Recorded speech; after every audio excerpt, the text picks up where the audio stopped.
مقام جناب عبدالرؤوف بھائی، ان کی والدہ ماجدہ مرحومہ مغفورہ کے والدہ ماجدہ کے درجات کی بلندی کے لیے دعا کے مقصد میں ہم سب لوگ یہاں پہ مجتمع ہیں۔ آپ سب کا آنا اللہ رب العزت مرحومہ کے درجات کی بلندی میں اپنی بارگاہ میں شرف قبولیت سے ہمکنار فرمائے۔ اللہ رب العزت نے دین اور دنیا ہر اعتبار سے اہل ایمان کو عزت اور وقار بخشا۔ وَلَقَدْ كَرَّمْنَا بَنِي آدم، پوری انسانیت کو اللہ پاک نے عزت اور اکرام عطا کیا۔ کائنات میں کوئی بھی مخلوق اس قدر عزت نہیں پا سکی جیسا اعزاز و اکرام اللہ پاک نے بشر کو، انسانیت کو عطا فرمایا۔ اور اس میں شکر ہے اللہ پاک کا کہ اللہ نے ہمیں کوئی درندہ یا چرنے والا جانور یا اڑنے والا پرندہ نہیں، بلکہ اللہ پاک نے انسان بنایا، اور انسانوں میں اللہ پاک نے نبی مبارک صلی اللہ علیہ وسلم کی امت ہونے کا شرف بخشا۔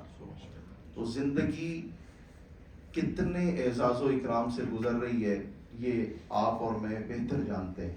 ہماری خطاؤں کے باوجود اس کے صرف پردے میں ہی ہم نہیں، بلکہ اس کے نوازشات سے، اس کی عنایات سے وافر حصہ ہمیں مل رہا ہے۔ یہ اعزاز و اکرام کسی بھی شخص کے اس دنیا سے رخصت ہونے پہ ختم نہیں ہوتا۔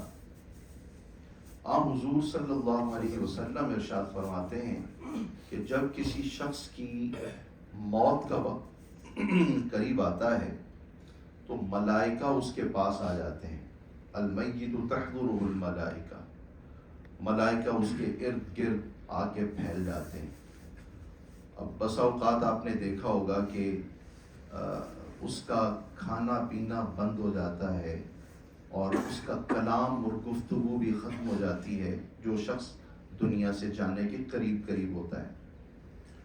ایسے میں ملائکہ اس کے گرد پھیل جاتے ہیں، اور جو ایمان والے ہیں ان سے یہ کہا جاتا ہے کہ اے پاک روح نکل آ اپنے رب کی طرف،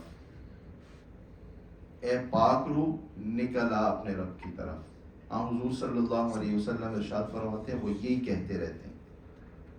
جنت کا لباس، جنت کی خوشبوئیں ان کے ہاتھوں میں ہوتی ہیں، اور لمحے بھر کے لیے حضرت سیدنا اسرائیل علیہ السلام خود تشریف لاتے ہیں۔ یہ پروٹوکول ہے آدمی کا، انسان کا۔ وہ چھوٹے فرشتے نہیں ہیں، وہ بہت عظیم فرشتے ہیں، بہت عظیم، اور وہ لمحے بھر کے لیے تشریف لاتے ہیں، آتے ہیں اور نہایت ہی محبت سے اس کی ٹھوڑی کے قریب، اس کے ناک کے قریب وہاں سے روح کو وصول کرتے ہیں، اور اسی لمحے میں وہ دیگر فرشتوں کے سپرد کر دی جاتی ہے اور آپ تشریف لے جاتے ہیں۔ پھر باقی فرشتے اس کو لے کے جاتے ہیں، اور پھر ہر آسمان پہ پوچھا جاتا ہے کہ آنے والا کون ہے۔ ہر آسمان پر دستک دی جاتی ہے، اور اس کا وہ نام بتایا جاتا ہے جس نام سے وہ دنیا میں اچھے نام سے پکارا جاتا تھا۔ اس کو پروٹوکول دیا جا رہا ہے نا، اور لے کے جانے والے وہ ہم سے بھی زیادہ پاک ہیں۔ انہوں نے کبھی گناہ کا ان کے یہاں تصور ہی نہیں کیا تو بڑی دور کی بات، تصور بھی نہیں۔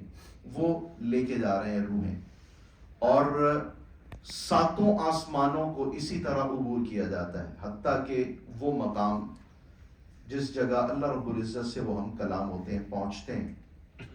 یہ حدیث رسالت میں آپ صلی اللہ علیہ وسلم کا مفہوم آپ کے سامنے میں نے رکھا ہے۔ تو اللہ رب العزت کے حضور وہ کہتے ہیں کہ یا اللہ یہ تیرے بندے کی روح، یہ کون ہے؟ پھر وہ نام لیا جاتا ہے، اور اس کے باپ کا نام اس کے ساتھ لیا جاتا ہے، یہ فلاں ابن فلاں ہے۔ تو اللہ رب العزت کے ہاں وہ فرشتے اس کے نیک ہونے کی گواہی دیتے ہیں، اور اللہ پاک یہ فرماتا ہے کہ اس کے نامہ عمل کو شروع سے دیکھو اور آخر سے دیکھو۔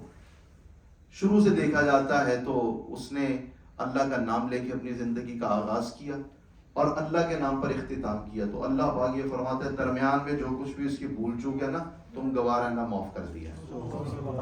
کس کے منہ سے وہ معاف کر رہے ہیں؟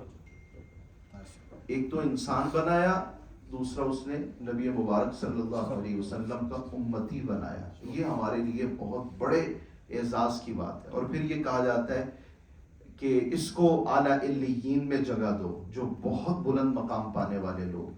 جب وہ روح اتنی خوش ہوتی ہے, اتنی خوش ہوتی ہے کہ وہ اپنی خوشی کا جو سما ہوتا ہے نا, وہ بیان کرنے کے لیے اللہ سے اجازت طلب کرتی ہے وہ روح کہ یا اللہ میں اپنے گھر والوں کو بتا دوں, تو کہا جاتا ہے کہ وہ ہم خبر خود ہی دے دیں گے. اور وہ خبر پھر یہ ہوتی ہے کہ جو اللہ کے راستے میں مر گئے یا مار دیے گئے وہ زندہ ہیں, انہیں مردہ مت کرو. یہ اللہ رب العزت اعزاز عطا کرنے والا ہے. وہ مٹی جو 5 دن میں جسم چھاڑ کے اپنے اندر جذب کرنے کی صلاحیت رکھتی ہے, نمک اور مٹی اپنے اندر جذب کر لیا کرتے ہیں, وہ اللہ رب العزت کی طرف سے جب حکم ہو جاتا ہے تو انہی جسموں کو بالکل حفاظت کے ساتھ رکھتی ہے. حضور صلی اللہ علیہ وسلم ارشاد فرماتے ہیں کہ وہ فرشتے جو ہر مومن کے ساتھ اللہ پاک نے وابستہ کیے, جب وہ کسی بھی شخص کے فوتگی کے بعد اللہ پاک سے اجازت چاہتے ہیں کہ مالک ہم آسمانوں میں آ جائیں, تو اللہ رب العزت یہ کہتا ہے کہ آسمان میں تو 4 انگلی برابر بھی جگہ موجود نہیں ہے, یا اللہ ہم تیری تسبیح کرتے ہیں وہاں پہ. تو اللہ فرماتا ہے کہ یہاں تو ہر جگہ پہ فرشتے سجدے میں پڑے ہیں, تسبیح کر رہے ہیں. اچھا یا اللہ پھر ہم دنیا میں رہتے ہیں تیری تسبیح کرنے کے لیے زمین پہ. اللہ فرماتا ہے کہ زمین بھی بھری پڑی ہے, ہر شے میری تسبیح کر رہی ہے. اب وہ پوچھتے ہیں یہاں پہ کہ یا اللہ پھر ہم کیا کریں. وہ فرشتے جو 2 میرے اور آپ کے ساتھ مقرر ہیں, وہ میرے اور آپ کے مرنے کے بعد اللہ سے پوچھتے ہیں. اب اللہ پاک انہیں آسمان میں بھی آنے کی اجازت نہیں دیتا, زمین پہ بھی تسبیح الگ سے اپنی خاص کسی جگہ پہ الگ تھلگ ہو کر تسبیح کرنے کا بھی پرمیشن انہیں نہیں ملتی. تو پھر یا اللہ ہم کیا کریں. تو یہی وہ سوال تھا جو انہوں نے اللہ پاک کی بارگاہ میں پوچھنا تھا. اللہ یہ کہتا ہے جس کے ساتھ تم نے زندگی گزاری اسی کی قبر پہ رہو اور وہی تسبیح کرتے رہو, مجھے یاد کرتے رہو. جو ذکر تم کرو گے وہ اس میت کا شمار ہوگا جس کے ساتھ تم زندگی بھر رہے. کتنا اعزاز و اکرام ہے جو اللہ پاک نے عطا کیا. ایک اور عزت اور تکریم